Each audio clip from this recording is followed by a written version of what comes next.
रश्मि और अमर लॉकडाउन के चलते डेटिंग ऐप पर मिलते हैं। उसी बीच उनकी बॉन्डिंग बहुत अच्छी बन जाती है और दोनों एक दूसरे से प्यार करने लगते हैं। बस लॉकडाउन खत्म होते ही चट मंगी पट शादी। उससे पहले घर में बात तो कर लो। अरे माँ पापा कभी मना नहीं करेंगे। अमर की बात सुन रश्मि खुश हो जाती है। ऐसे ही दिन बीतते हैं और देखते ही देखते लॉकडाउन खुल जाता है, जिसके अगले ही दिन अमर अपने परिवार के साथ रिश्ता लेकर रश्मि के घर पहुंच जाता है। अभी लॉकडाउन खुला ही है और कोरोना तो खत्म भी नहीं हुआ, इसलिए ज्यादा कुछ ना करके अगले कुछ दिनों में छोटे फंक्शन के साथ शादी कर लेते हैं।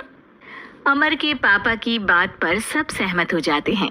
कुछ दिन बाद दोनों की शादी हो जाती है और रश्मि अपने ससुराल पहुंच जाती है। बेटा, शादी तो तूने अपनी मर्जी से कर ली, लेकिन बहू को बोल देना इस घर में हुक्म मेरा ही चलेगा, इसलिए अपना राज जमाने की कोशिश भी ना करें।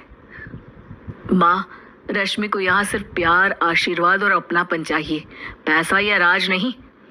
बेटी की बात पर सास मुंह बनाए वहां से चली जाती है और अब वो हर रोज रश्मि को परेशान करना और ताने देना शुरू कर देती है।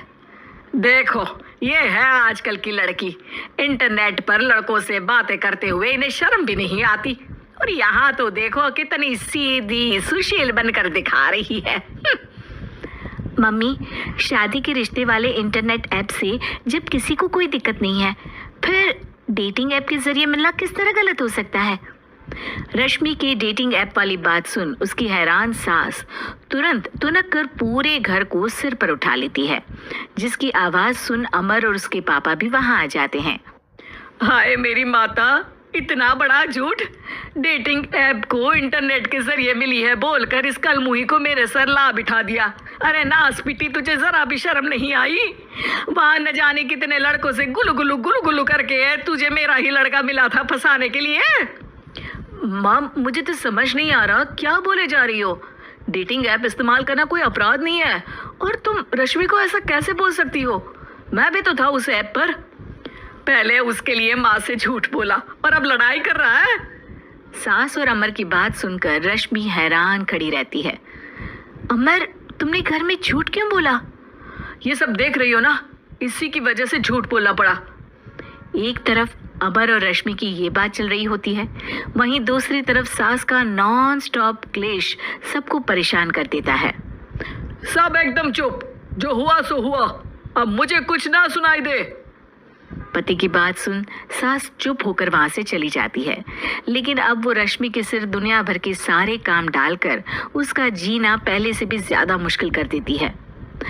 मम्मी, मैं आपका गुस्सा समझ सकती हूँ, आपको जो करना है कर लीजिए, मैं कभी कुछ नहीं बोलूंगी। उम्मीद है किसी दिन तो आपका गुस्सा शांत होगा और नफरत प्यार में बदलेगी। रश्मि की अच्छाई को उसका नाटक समझकर सास गुस्से के 7वें आसमान पर चढ़ जाती है और उसी शाम रश्मि को नीचा दिखाने के लिए अपनी सहेलियों को घर बुलाकर उसकी बुराइयां करने लगती है। अरे कौशल्या, क्या बताऊं, आजकल के बच्चे ना बहुत एडवांस हो गए हैं। पहले रिश्ते घर परिवार वाले सब देख परख के कराते थे, और अब ये लोग खुद न जाने कहाँ कहाँ मिलकर खुद ही सब कुछ पक्का करके हमें बता देते हैं। लड़की का कैसा दिन धर्म, कैसा ईमान, कैसा चरित्र कुछ नहीं पता, बस प्यार किया और घर लाकर बिठा देते हैं। अरे ऐसा क्यों बोलती हो? आजकल बच्चे अपने आप में बहुत समझदार हो गए हैं, और फिर पूरी जिंदगी तो उन दोनों को ही साथ निभानी है। अपनी पसंद से शादी कर भी ले तो क्या दिक्कत, तू ही देख ले, पहले इतना अच्छा बेटा और अब सोने पर सुहागे जैसी सर्वगुण संपन्न बहू। और पता है, अभी कुछ दिन पहले मेरी बेटी ने मुझे डेटिंग ऐप के बारे में बताया, जहाँ लड़का लड़की अपनी पसंद से अपने आप एक दूसरे को चुन लेते हैं, और फिर अगर सब सही रहता है तो बात आगे भी बढ़ जाती है। अरे इसमें इतना खुश होकर क्या बता रही हो? ये तो गलत है। न जाने कौन क्या है, कितना झूठ कितना सच है। अरे पर सोचो, जब तुम किसी के बताए रिश्ते को देखने जाते हो तो क्या एक ही बार देखने से सच झूठ का पता लगा सकती हो? जरूरी नहीं कि बच्चों का लिया फैसला हमेशा गलत हो। अरे बहुत बार हमसे भी तो गलत फैसले होते हैं ना। अच्छे बुरे लोग तो हर जगह मिल सकते हैं, फिर इसमें सिर्फ बच्चे ही गलत कैसे? सहेलियों की बात सुन सास सोच में पड़ जाती है और इसी तरह कुछ दिन बीत जाते हैं जिसमें ना तो वो रश्मि को परेशान करती है और ना ही कोई ताना सुनाती है, जिसे देख रश्मि परेशान हो जाती है। मम्मी, आपकी तबीयत तो ठीक है ना? कुछ दिनों से देख रही हूँ आप मुझे कुछ बोलती ही नहीं। तो मेरा परेशान करना ज्यादा अच्छा लगता है क्या? नहीं, आपकी शांति उससे ज्यादा परेशान कर रही है। शांति इसलिए है क्योंकि मुझे एहसास हो गया है कि गलत तुम लोग नहीं, मेरी सोच है। प्यार तो एक सुंदर एहसास और शादी खूबसूरत साथ है। अगर ये साथ सच्चा है तो कहीं पर भी किसी भी तरह जुड़ा हो उससे कोई फर्क नहीं पड़ता। आप कौन है? इतनी अच्छी बातें मेरी पत्नी तो नहीं बोल सकती। क्या आप भी?